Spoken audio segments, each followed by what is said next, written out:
지부에서 촬영하는 만큼 상담하면서 자주 물어보시는 내용 3가지를 안내해 드리려고 하는데요.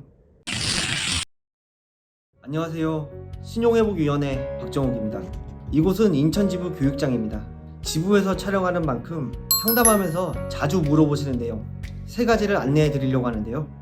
바로 기한이익 상실과 대손상가, 대입연재입니다. 연체가 발생하면 추심 및 독촉 과정에서 저 단어들을 들어보시게 될 텐데요. 어떤 뜻이며 어떤 점을 유의해야 하는지 알아보겠습니다. 먼저 기한이익 상실입니다. 기한의 이익이란 무엇일까요?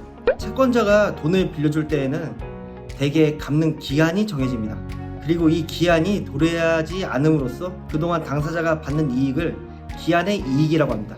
기한의 이익은 대체로 채무자를 위하여 인정되고 있는데요. 그럼 이제 연체가 발생하면 듣게 되는 기한의 이익 상실은 무엇일까요? 채무자가 채무 상환이 연체가 되면서 신용 위험이 높아질 경우 대출 만기 전에 전액을 회수하는 것을 의미합니다. 공정거래위원회에서 마련한 은행 여신거래 기본 약관을 참고해보면 1개월 이상 연체를 하면 기한의 이익을 상실시킬 수 있다고 되어 있고요. 그 외 특약으로 개인 회생이나 파산 등을 신청하면 기한의 이익 상실 사유에 해당하는 등 대출 신청하실 때의 약관을 자세히 살펴보시는 것이 중요하겠습니다. 두 번째로 대손상각입니다.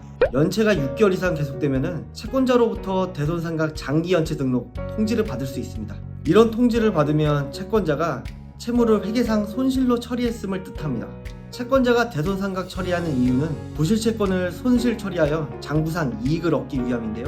채무자 입장에서는 크게 문제가 있거나 영향은 없지만 상각된 채권은 대부업체 등으로 매각될 가능성이 있다는 점을 기억하셔야겠습니다. 만약 개인 워크아웃을 고려 중이시라면 상각채권인 경우 원금 감면에서 유리하기 때문에 좋을 수도 있겠네요. 세 번째로 대입연재입니다. 이 단어는 햇살론이나 사이토 대출 등 보증서담보대출을 사용 중 장기간 연체되었을 때 들어보실 수 있는 내용인데요. 보증서를 발급해준 기관이 채무자 대신 채무를 갚고 채무자에 대한 채권자의 채권을 갚는 것을 말합니다. 신용회복위원회에서 채무조정을 신청할 때 조정 대상에서 제외되는 경우가 있는데요. 보증서담보대출의 경우 보존기간으로 대입연재가 완료되어야 채무조정을 할 수 있는 채권이다 라고 보시면 됩니다. 신청 당시에는 대입연재 발생 전으로 채무조정안에서 제외되었을지라도 연체가 계속 진행되어 대입연재가 완료되면 추후 수정조정 제도를 통해 채무조정안에 포함하는 절차를 진행해 볼 수 있으니 기억해 두시면 좋겠습니다. 오늘은 추심과 독촉을 받게 되면 자주 듣게 되는 용어들을 알아봤습니다. 다음에도 많이 궁금해 하시는 내용 정리해서 찾아오겠습니다. 감사합니다.